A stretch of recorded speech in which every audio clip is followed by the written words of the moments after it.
अब भारत में लोकतंत्र नहीं सस्पेंड तंत्र चल रहा है। लगातार विपक्षों के जो भी सांसद है उसको सस्पेंड किया जा रहा है।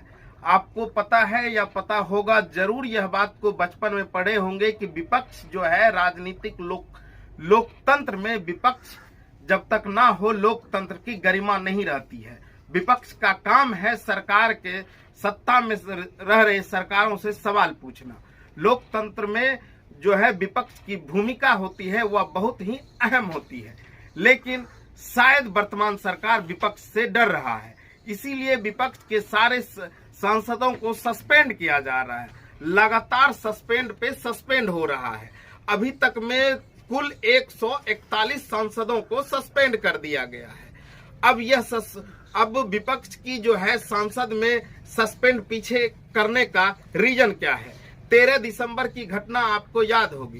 13 दिसंबर में जो है लोकसभा के अंदर 4 आदमी प्रवेश कर जाता है, जो कि स्मोक कैनिस्टर भी जाकर के तोड़ता है।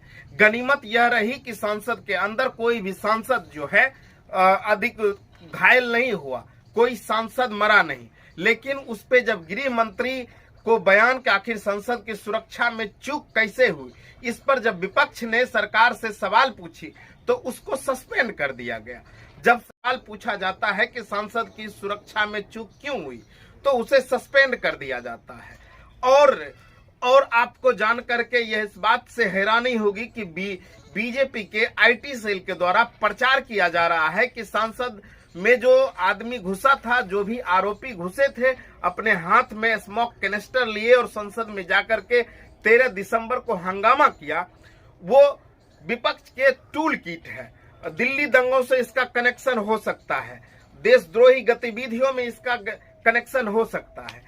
इस तरह के तंत्र को और विपक्ष को बदनाम करने का साजिश बीजेपी के आईटी सेल के द्वारा किया जा रहा है।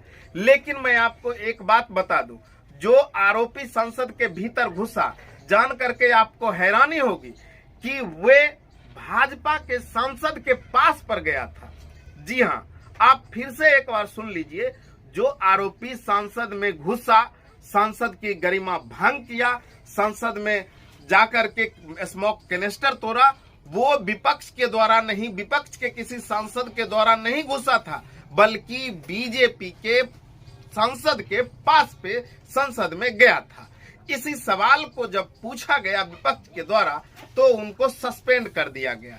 तो कहने का मतलब है कि अब सरकार सवाल से डरती है, सरकार सवाल पूछने वालों से डरती है, इसीलिए लगातार जो है विपक्ष को सस्पेंड कर दिया जाता है, निलंबित कर दिया जाता है और निकाल दिया जाता है। हाल ही में महुआ मोइत्रा के बारे में आपने देखा ही होगा, महुआ मोइत्रा को निष्कासित कर दिया और अभी 141 सांसदों को सस्पेंड कर दिया। अब मैं आपको बताता हूं कि अब क्यों सस्पेंड किया गया, इसके पीछे का रीजन क्या है। वो मनीष तिवारी कांग्रेस के सांसद बताते हैं कि 3 दिन में कई महत्वपूर्ण बिल पास होने वाले हैं। हो सकता है कि भारत को पुलिस स्टेट घोषित कर दिया जाए, हो सकता है कि देश के संविधान को बदल दिया जाए। तो ऐसे परिस्थितियों में जब इतने महत्वपूर्ण बिल पास होंगे तो क्या विपक्ष विहीन यह बिल को पास किया जाएगा? क्या ऐसा नहीं हो सकता कि सरकार अपनी मनमर्जी से बिल पास करे और भारत को गुलाम बनाने की दिशा में चली जाए? अब आप सोचिए कि अगर संसद में विपक्ष नहीं होगा तो क्या होगा। विपक्ष का काम हमेशा जो सरकार में रहता है, सरकार काम करती है और विपक्ष उस पर सवाल खड़ा करते हैं। और जब विपक्ष होगा ही नहीं तो इस देश का क्या होगा, इस लोकतंत्र का क्या होगा। और विपक्ष विहीन लोकतंत्र हमेशा खतरनाक हो सकता है। अगर विपक्ष विहीन सांसद हो गई तो सरकार तानाशाह हो जाएगी और इसको तानाशाही के होने में एक कदम मोदी सरकार ने आगे बढ़ा दिया है। कहा गया कि विपक्ष संसद की गरिमा को भंग कर रहा था। विपक्ष की संसद की गरिमा सवाल पूछने पे भंग नहीं होती है।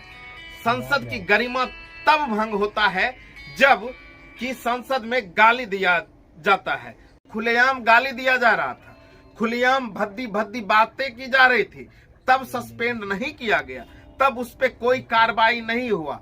लेकिन अब जब सांसद प्ले कार्ड ले करके अंदर जाते हैं अपना सवाल पूछने के लिए, तो उनको सस्पेंड कर दिया जाता है।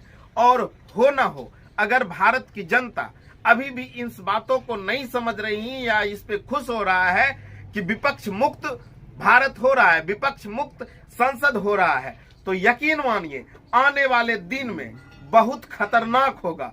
और इतना खतरनाक होगा तब आप चाह करके भी सवाल नहीं पूछ सकते हैं।